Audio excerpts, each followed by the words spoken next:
And I believe we should start to think and build images in our mind of what we'd like to do and then set out and do it. Okay. Emerson did that, Edison did that, Marconi did that, Samuel Morse did that, Buckminster Fuller did that. We could go on and on and on. Okay. They were different. They stood out. They made a few waves. Okay. You started with you saying you started with a search for yourself to try to find out more about yourself, and you were somewhat successful along the way. Well, I didn't start it like that in the beginning. I started out I wanted a lot of money. I figured if I had enough money, I was going to cure all my problems. I found that that wasn't true. I earned a fair amount of problems or money, and I seemed to have more problems. But I after working at this for a few years, I decided that the real answer is get to know yourself a little better. Okay. And I don't think you have to go off in the Himalayas and become a guru to. Okay. What did you do to learn about yourself? You said you went around as many seminars. I attended seminars. Okay. I went and listened to different speakers who taught something about the mind. I think the answer's in our mind if we'll start studying and trying to understand our mind. Okay. Let me get back to you if I can. What did you learn about Bob Proctor during that study? Well, I learned that the biggest part of me you'll never see. It's non-physical. And what you see here in the physical body is nothing but the physical manifestation of the higher side of my personality. And of course that's true with you, and Nancy's on the camera. It's true of everyone. And what we have to study, I think, is how does this non-physical part of my mind work?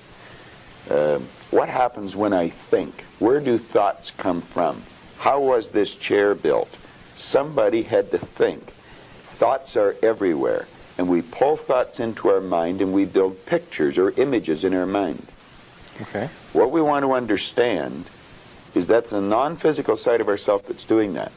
If I can build an image of something in my mind, I'm quite capable of building a physical replica of it in my world. So if I build an image of me as a happy, relaxed person, I can live like that. If I build an image of myself as being prosperous, I can become prosperous. So if we think rich, we will be rich. Absolutely. We're already rich, just short of money. Okay, those of us that like to acquire more money and or happiness or whatever we see success, those of us that want to reach the goals that we've set for ourselves, we do it first by... Well, the first thing you do is sit down and decide what you want. If it's money you want, how much money? Lots of money. Well, nobody knows how much lots is. Okay. So you've got to be specific. Okay. You write down on a card exactly what you want. And you carry that card around and read it often. Now, this is what I learned in this book, Think and Grow Rich, and it's what I teach in the seminars. I'll teach people how to set goals. But you decide exactly what you want. And then you start to think. Now, you're going to have thoughts come to your mind of why you can't get it. Mm-hmm. You have the ability in your conscious mind to reject that idea, kick it out of your mind. Thinking of why you can't do something is never going to do you any good. And keep thinking until you start to think of thoughts of how you can do it. And the way will be shown to you. It comes in the form of images in our mind. Think of how you can and not why you can't. Okay. So our first step is to set some goals. That's the first step. And think about how we can go about reaching those goals. Exactly. And just think of how you can. Now, I would say before you get into that, you should get a good book and start to study it. Select a person who is already doing something that you'd like to do. Get to know that person. Mm-hmm. Go to the experts for advice. Don't ask the person next door, your mother, father, brother, or the guy that works beside you, because they don't necessarily know. There's no point in asking a person how to earn a lot of money if they're only earning $10,000 a year. They don't know. If they knew, they'd probably be earning a lot. It's like, don't go to a sick doctor if you want to get healthy. Okay. So you find someone that you can go to for advice. Get a real good book and lock into that book and start to study it. Like, I've had this one that looks like a Bible, but this is Napoleon Hill's book, Think and Grow Rich. I've been reading this thing now for 23 years. I'll probably read it for another 23 years. I get another good book that I brought over here today. It's called The Power of Your Subconscious Mind. Now, I'm not getting a commission for selling this. The author's dead now. He's been gone for a couple of years. But Dr. Joseph Murphy wrote this book, The Power of Your Subconscious Mind. And that's probably one of the best books that you're ever going to find, because you're going to learn something about your mind when you read this book. Okay. Now, I read a lot of books. I've got probably 1,000 books sitting in my den at home in my library.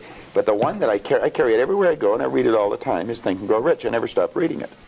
Now, where's the value for you to reread that and read it again? I mean, you must know it well enough that... I think I could probably recite it verbatim. But the secret is, I once read in a book where it said, when you read a good book through the second time, you don't see something in it that you didn't see before. You see something in yourself that wasn't there before. You see, when I read this, I create a greater awareness. Let me just read you one line out of here, 2 lines. Okay. Hill said, the missing link in all systems of education known to civilization today may be found in the failure of educational institutions to teach students how to organize and use knowledge after they acquire it. He went on to say that we should understand the real meaning of the word educate. It's not going to a brick-and-mortar edifice for 25 years. Okay. That's gathering information. You'll probably develop your memory, but I would question how well you develop your mind. And I'm not against education because I encourage my children to go to school, as we know it. Now, he said the word education comes from the word educo.